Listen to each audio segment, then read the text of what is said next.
Oliy maqsadingiz nima? Xo'p, oliy maqsadim Bishr Hofiy degan bir vali zot o'tgan. Hofiy degan yalangoyoq degan. U kishi yoshligida ko'p ichadigan odam bo'lgan ekanda, onalari kechalari bilan yig'lab duo qilarkan, Alloh shu odamga, shu bolamga tavfiq bergin deb.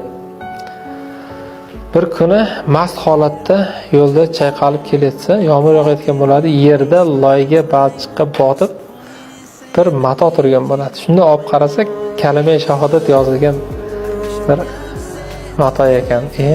Xudoning ismi yerda bunaqa behurmat turmasligi kerak deb kelib yuvib, quritib devorga osib qo'yibdi-kanda.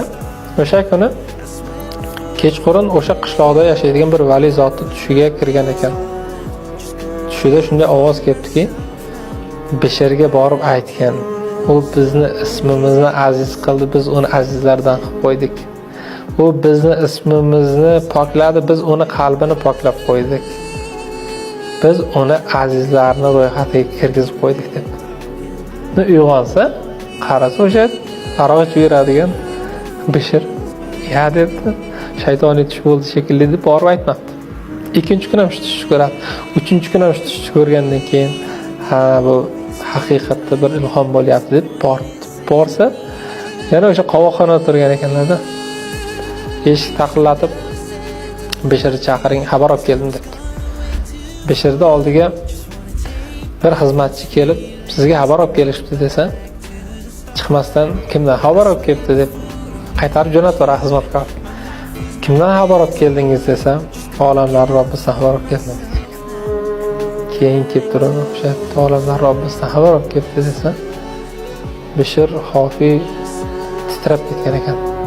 Ko'zlaridan shashqator yoshlar oqib ketgan ekan. "Endi tamom bo'ldim" dedi. "Hozir meni itob qilishadi" deb oyog'iga ham kiymasdan yalangoyoq holatda eshikka qarab chopdi. Eshikka kelsa, haligi kishi aytdiki, "Ey Bishr, senga xushxabar bo'lsin. Sen Robbingning ismini poklagan ekansan, u seni qalbingni poklab qo'ydi. Sen uni ismini aziz qilgan ekansan, u seni azizlardan qildi" deb xushxabarni aytsa, shuni orqaga qaragan ekanda, "Endi sizlar bilan ayriladigan vaqtim keldi" deb shu chiqqandan qaytib kelmagan ekan. O'sha yalangoyoq chiqqanlarda umrlar davomida hech qachon oyoq kiyim kiymagan ekanlar. Bu kishini yalang oyoqliklarini hurmati otlar ko'chaga deydi tezak qilmagan dedi. Men o'sha odamni Farid Nattorning Tazkiratul Avliyo degan kitobida hayotlarini o'rganib, umrini oxirida vafot etgandan keyin bir vali zot tushida ko'rdi. Va tushida so'radi, "Ey Bishr, Robbing senga qanday muomala qildi?" deganida javobiga juda ko'p ta'sirlanganman.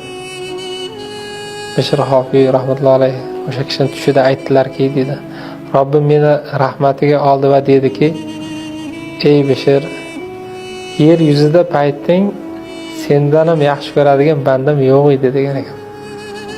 O'sha gapni eshitishga muvaffaq qiladigan ish biz oliy maqsadimiz.